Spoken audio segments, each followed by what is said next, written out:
ಇನ್ನು ಕೋಲಾರದಲ್ಲೂ ಕೂಡ ತಾರಕಕ್ಕೇರಿದೆ ಪ್ರತಿಭಟನೆಯ ಬಿಸಿ. ಬಿಜೆಪಿ ಕಾರ್ಯಕರ್ತರು ಕೋಲಾರದಲ್ಲೂ ಕೂಡ ಪ್ರೊಟೆಸ್ಟ್ ಅನ್ನು ನಡೆಸಿದ್ದಾರೆ. ನಾಸಿರ್ ಹುಸೇನ್ ಭಾವಚಿತ್ರಕ್ಕೆ ಬೆಂಕಿ ಇಡುವುದಕ್ಕೂ ಕೂಡ ಯತ್ನಿಸಿದ್ದಾರೆ. ಪೊಲೀಸರು ಹಾಗೆ ಪ್ರತಿಭಟನಾಕಾರರ ಮಧ್ಯೆ ಮಾತಿನ ಚಕಮಕಿ ಕೂಡ ನಡೆದಿದೆ. ಇದೇ ಸಂದರ್ಭದಲ್ಲಿ ನೂರಾರು ಕಾರ್ಯಕರ್ತರನ್ನ ಪೊಲೀಸರು ಬಂಧಿಸಿದ್ದಾರೆ ಅನ್ನೋ ಮಾಹಿತಿ ಕೂಡ ಲಭ್ಯವಾಗಿರುವಂತದ್ದು.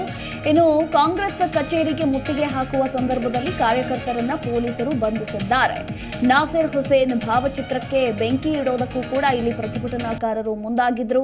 ಹಾಗೆ ಕೆಲ ಹೊತ್ತು ಪ್ರತಿಭಟನಾಕಾರರ ನಡುವೆ ಹಾಗೆ ಪೊಲೀಸರ ನಡುವೆ ಮಾತಿನ ಚಕಮಕಿ ಕೂಡ ನಡೆದಿದೆ.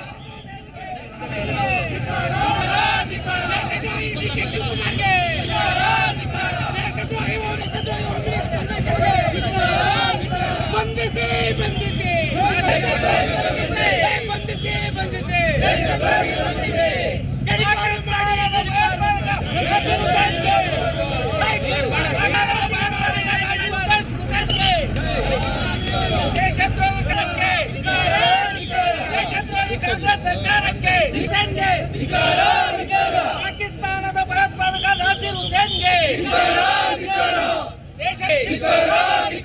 ದೇಶದ್ರೋಹಿ ಸಿದ್ದರಾಮಯ್ಯಗೆ ಬಂಧಿಸಿ ಬಂಧಿಸಿ ಪತ್ರಕರ್ತರನ್ನು ಹೋಗೋ ಎಂದು ಪತ್ರಕರ್ತರನ್ನು ಹೋಗೋ ಎಂದು ಹೇಳುವ ನಾಸಿರ್ ಹುಸೇನ್ಗೆ,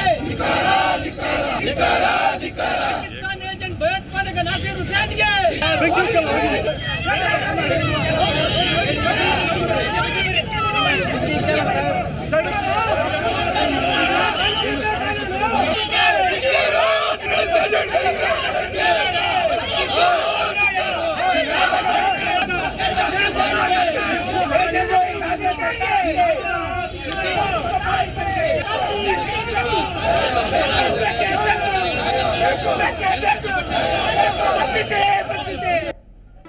ಜಿ ಕನ್ನಡ ನ್ಯೂಸ್ ಈಗ ನಿಮ್ಮ ಮನೆಯಲ್ಲೇ ನೋಡಿ.